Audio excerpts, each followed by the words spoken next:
What's up, fight fans? This is Kurt DeVille with Counterpunch Boxing News, and of course, I have to counterpunch something today.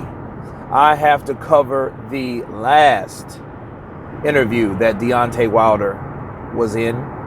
He was being interviewed by Shawn, a beautiful British lady, and Abner, right? And he was on a show called Inside the PBC. And it looked like a pretty cool show, actually. A nice platform. It kind of looks like, Good Morning America, the way everybody was set up or whatnot. And, you just had those three people on the panel. And they were asking Deontay Wilder questions, and Shawn Porter started off, saying that, hey, first LeBron, now you, don't leave the PEC, don't leave me, brother, And that kind of surprised me because it just showed me that those guys at the PBC, they are a conglomerate, close-knit circle of fighters, and it's a big circle of fighters on the PBC, especially in the welterweight division, but they're sprinkled all out, through the weight classes. But, the way Shawn Porter was saying it, and I like Shawn Porter's personality-wise, he was saying, man, don't leave me, so I thought that was rather crucial. And I'm like, okay, but he was like, well, he asked him, what made you decide on what you decided on, and Deontay explained, hey, all my career,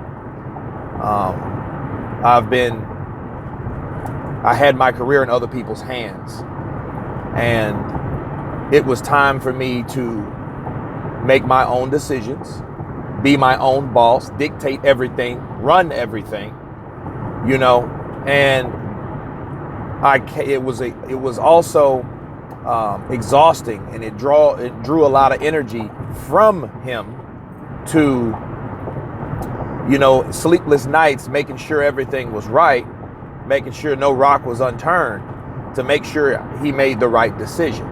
Now,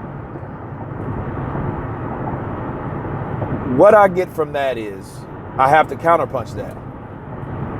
If he was referring to the deal, because that's exactly what Shawn Porter was asking him,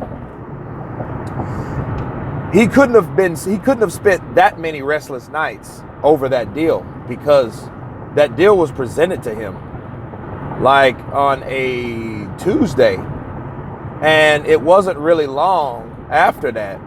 When was that deal presented to him?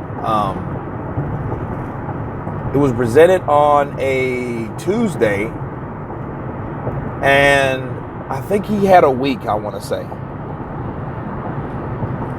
I think he had a week, but I don't even know if it was that long, honestly. But I can't remember the time frame, but he didn't spend a lot of time making the decision to turn down that deal, And my question to Deontay would be, because I'm assuming these were fighters from the PBC, so they didn't want to ask questions that caused him to,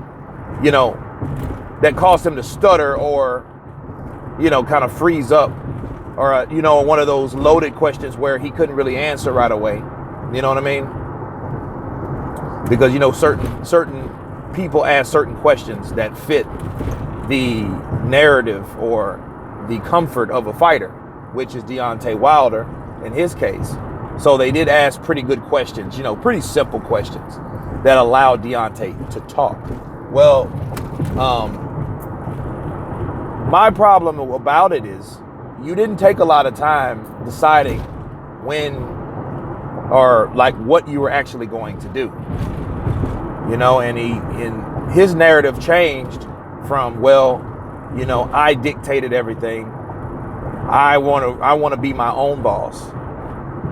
And I'm like, okay, if you wanted to do that, how did you prove you wanted to do that? How, from you turning down a deal and then going back to the same people that you claim you're a free agent, what differentiates you being a free agent or not? You're still with the same people. That makes no sense to me. That makes no sense to me. I'm trying to understand. And I wish a Wilder fan would listen to this video and explain to me what he meant by that. Because he's still fighting on Showtime. That's what he was fighting on before. Or PPC. You know. I don't know, all those are close-knit because that's Al Heyman's deal. You know, Al Heyman has a deal with Showtime and Fox and his fighters. And they have supposedly a pretty nice budget for Fox and Showtime. So I don't know how this is different from his previous state. I dictate everything. I run everything. Well, I'm the boss. Well, I can't really.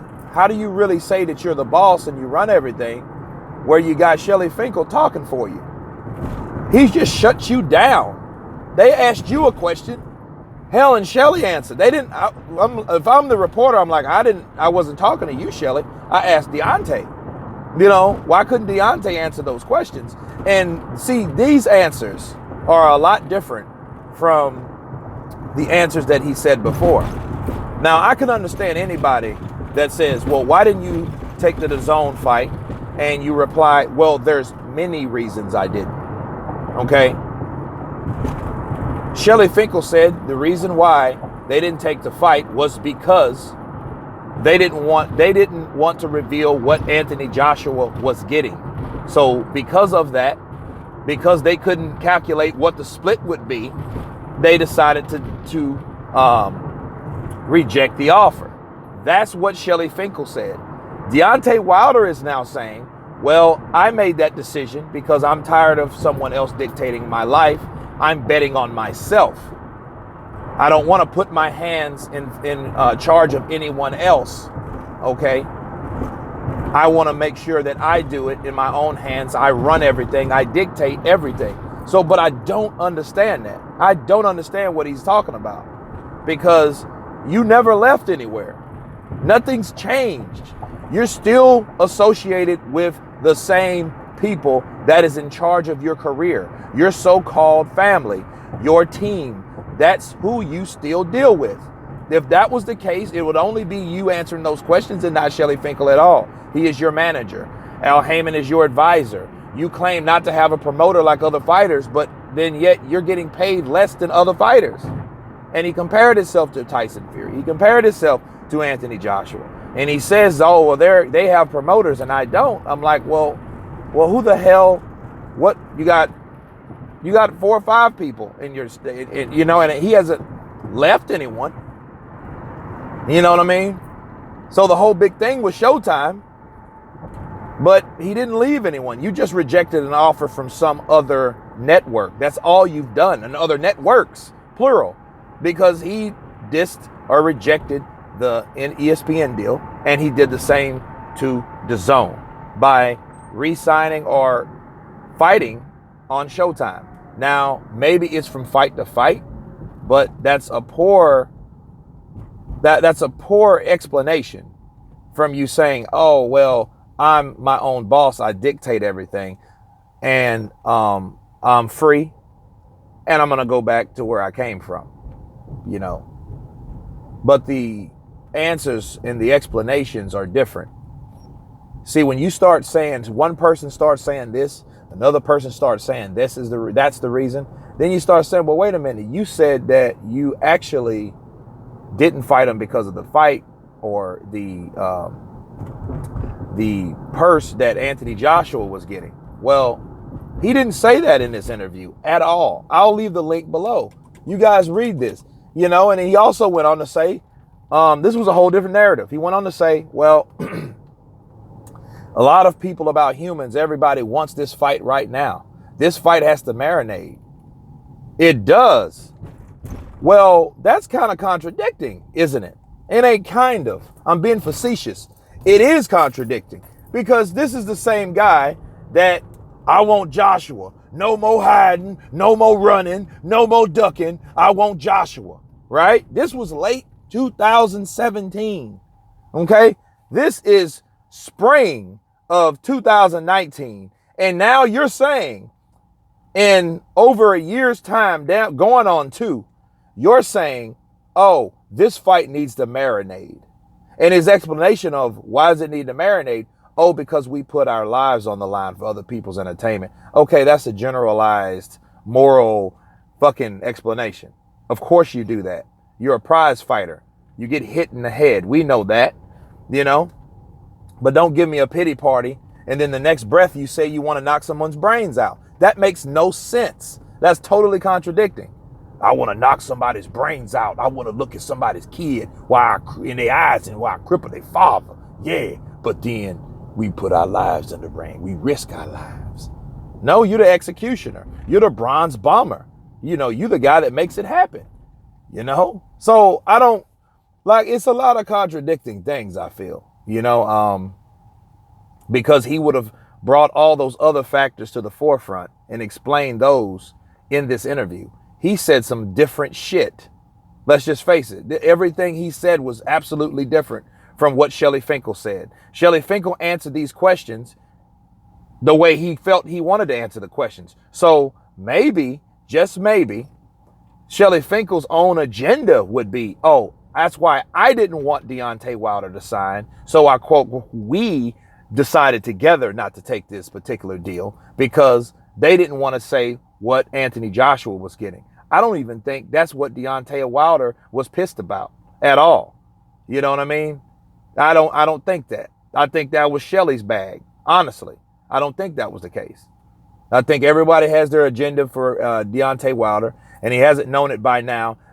He's starting, his profile is starting to raise, and I think they're trying to take full advantage of that. Nothing more, nothing less. So when that deal was offered, they're like, no. Because you remember Shelly Finkel, the same guy, was saying, oh, when the ESPN deal was introduced, oh, you're not just going to take our fighter. Oh, our fighter? You got a manager that manages you. Now they're saying our, like ownership, like he's property. Oh, no. No, I didn't like that. And if I'm Deontay Wilder, I'm saying some shit saying I'm the boss. I dictate everything. I run everything. This is my show. I'm betting on myself. But at the same time, you got guys like Shelly Finkel weeks before saying, oh, you're not going to take our fighter for 4 or 5 fights. Strange, isn't it? And then, of course, he went on to talk about Brazil, you know, which is irrelevant because I've already, you know, covered a lot of Brazil stuff. But I wanted to get that deal out of the way because this is different information. This is why this video is different from the other ones, because he's saying different shit. And it's contradicting from what the other explanation or reasoning behind him rejecting the offer was. So that's my problem with it. Now, sure, yes, morally, boxers do risk their lives in the ring. I'm not trying to downplay that. That is true. But for him just saying that is the reason why that fight won't get made, and now it needs to marinate and all this shit coming from someone that he called a coward for a long time and a ducker and all this. You see, he's not even saying that no more. He's not saying anything about Anthony Joshua's being scared, being a coward. That being scared, being to a coward turned into he's desperate and he's begging for a fight. 2 contradicting words. You know, words of contradiction. But anyway, you guys tell me what you think about this last interview. And of course, like I promised, I'll leave the link below. Of course, please subscribe. And Wilder fans, tell me what you think about this interview. Why are these explanations different? That's what I do want to know. Seriously. And you guys been counterpunched. Peace.